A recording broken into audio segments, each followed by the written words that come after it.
તો નાનદાસ બાપુની જગ્યા સથરા, એમાં મેં તો નાનદાસ બાપુને રૂબરૂ જોયેલા છે અમારી શેરીમાં, ગાવડી ચોક મહુવા ગોરવાડીની સામે.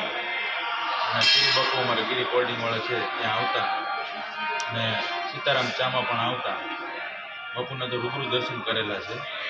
અને અહીંયા દર ગુરુવાર અને દર રવિવાર ફ્રી હોય ત્યાં સુધી અમે લગભગ રાત્રે ફેમિલી સાથે અમે સથરા જોઈએ છીએ.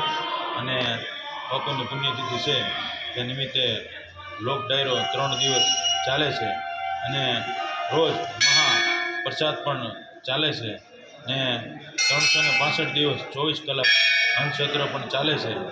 ચા પાણી ને તમામ સુવિધા છે સથરા આશ્રમ. તો આજનો દિવસ આનંદનો છે, કારણ કે સંત શ્રી પરમ પૂજ્ય નારાયણદાસ બાપુની 22મી પુણ્યતિથિ નિમિત્તે તમે અને હું અને હરિભક્તો બધા આપણે અહીંયા ભેગા થયા જોઈએ. તો સાંજનો સમય છે અને આજનો ડાયરાનો કાર્યક્રમ છે, એમાં માયાભાઈ છે, પછી નાનો ડાયરો જાગૃતાનભાઈ ગઢવી. તો ગુજરાતના ભવ્ય લોક ડાયરો છે. આવતીકાલે પણ લોક ડાયરો છે, જેમાં વિશ્વ કલાકાર શ્રી કીર્તિદાનભાઈ ગઢવી પણ પધારવાના છે.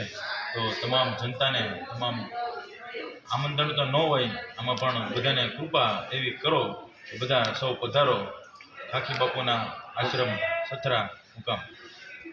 ચિરાગભાઈ, તમે કેટલા સમયથી અહીંયા સથરા મુકામે આવો છો નાનદાસ બાપુના ચરણોમાં દર્શન કરવા? નાનદાસ બાપુના દર્શન કરવામાં તો હું રેગ્યુલર જ છું.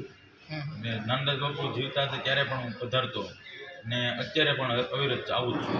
દર રવિવાર અને દર ગુરુવાર ફ્રી હોય તો પૂનમ પણ અમે ભરીએ છીએ. રવિવારે તો અહીંયા માનું મેરામણ ઉમટી પડે છે એવી વાત જાણવા મળે છે. ખૂબ જ શ્રદ્ધાળુઓ ભક્તાળુઓ દર્શન કરવા માટે રવિવારે આવે છે. આસ્થાનું સ્થળ છે, ફરવાલાયક સ્થળ છે, ને નાનદાસ બાપુનું આશ્રમ છે. જેમ બગદાણા કહેવાય એમ મિની આશ્રમ કહેવાય બગદાણાની જેમ સથરા. લાખો માણસો દર પૂનમે અને 11 માણસો પધારે છે, અને વાર તહેવાર બધા ઉજવાય છે. દિવાળી હોય, તિહર હોય, બધા વાર તહેવાર ઉજવાય છે. પછી પૂનમ હોય, તમામ તહેવારો પણ ઉજવવામાં આવે છે. ને તમામ ભક્તો પધારે. જય કાકી બાપુ. જય કાકી બાપુ. ચિરાગભાઈ, આમ મને જાણવા મુજબ તમે તો મહુવા સિટીમાં રહો છો. મહુવાથી આપણે સથરા ધામ અંદાજે એક 12-13 કિલોમીટર થતું છે કે નહીં? 8 કિલોમીટર થાય. મહુવાથી સથરા 8 કિલોમીટર થાય. ભાદરોડથી 2 કિલોમીટર થાય, અને ભાવનગરથી 90 કિલોમીટર થાય. તળાજાથી 40 કિલોમીટર સથરા થાય. પછી રાજુલાથી થાય 90 કિલોમીટર થાય. સાવરકુંડલાથી થાય 70 કિલોમીટર થાય. તો જો મિત્રો, હજી આવનાર સમયમાં એક દિવસ બાકી છે, કાલનો દિવસ, અને ભવ્ય ડાયરો ચાલી રહ્યો છે. આજની તારીખ 4/2/2025ના રોજ સંતવાણી કાર્યક્રમમાં લોક સાહિત્યકાર, ગુજરાતનું ગૌરવ એવા માયાબા આહિર અત્યારે સથરા મુકામે પહોંચી ગયા છે, અને ભવ્ય લોક ડાયરાનું આયોજન છે. નારાયણદાસ બાપુ, ખાખી બાપુ, સથરા ધામ, અને હજી આવનાર એક દિવસ બાકી છે, કાલનો દિવસ એટલે કે 5 તારીખે. ત્યારે પ્રસિદ્ધ કલાકાર, મહાન કલાકાર એવા લોકલાડીલા કલાકાર શ્રી કીર્તિદાનભાઈ ગઢવી પણ કાલે અહીં પહોંચવાના છે. અને સાથે સાથે છે પંકજભાઈ પણ અહીંયા કાલે ખોડિયારની જન્મજયંતિ છે. ખોડિયારમાંના જન્મજયંતિની હાર્દિક શુભકામના.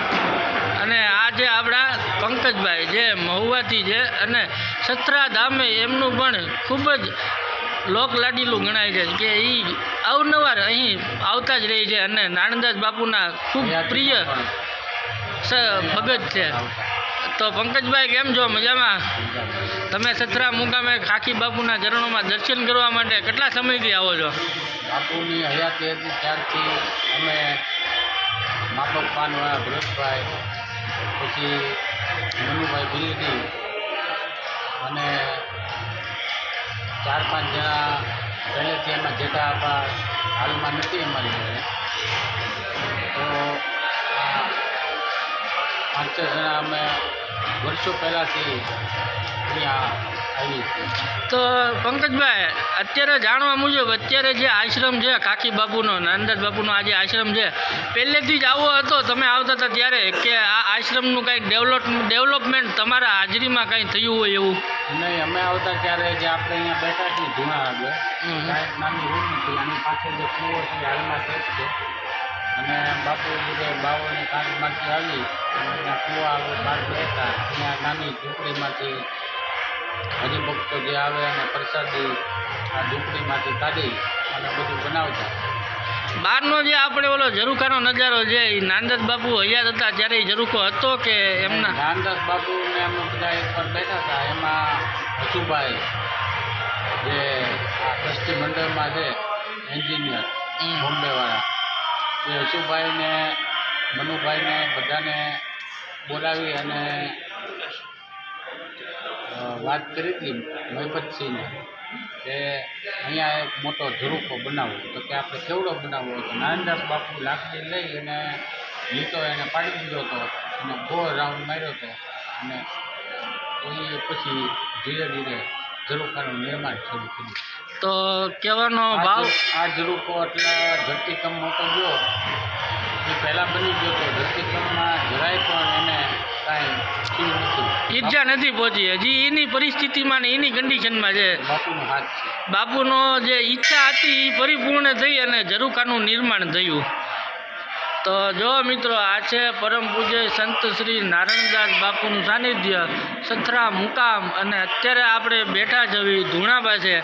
આપણી સાથે જોડાયેલા છે ચિરાગભાઈ અને પંકજભાઈ. તો એ આપને આવકારે છે, આવો પધારો સથરા મુકામે 3 દિવસની ખાખી બાપુની પુણ્યતિથિ ઉત્સવમાં તારીખ 3, 4, 5, 2, 2025ના રોજ. તો આજે બીજો દિવસ છે, હજી કાલનો દિવસ બાકી છે.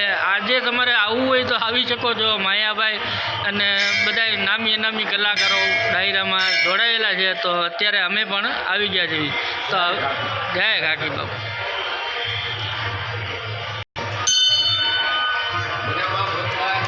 મજામાં હો ભાઈ. જય ખાખી બાપુ. જય ખાખી બાપુ.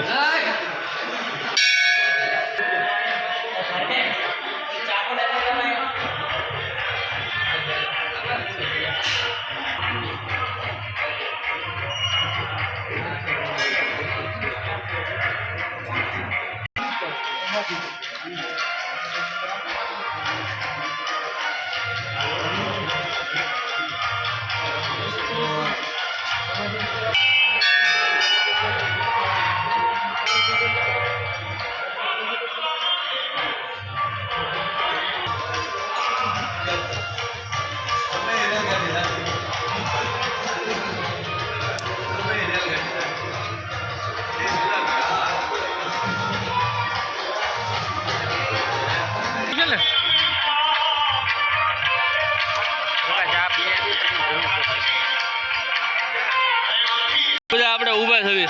જો મિત્રો, સથરા મુકામે આજે આપણે આવ્યા હતા સંત શ્રી નારાયણદાસ બાપુના સાનિધ્યમાં અને આપણને મળી ગયા છે આપણા વ્યૂઝ. તો આ આપણા મિત્રો છે મહુવા શહેરના. અને જ્યાં પણ આવો બાપાની જય, બાપા જય જય સીતારામ સીતારામ. તો આ છે તમામ મિત્રો આપણા મહુવા સિટીના. કોઈ પણ સ્થળ હોય, ઉત્સવ હોય તો ત્યાં અમે બધા હાજરમાં જ હોવી જોઈએ.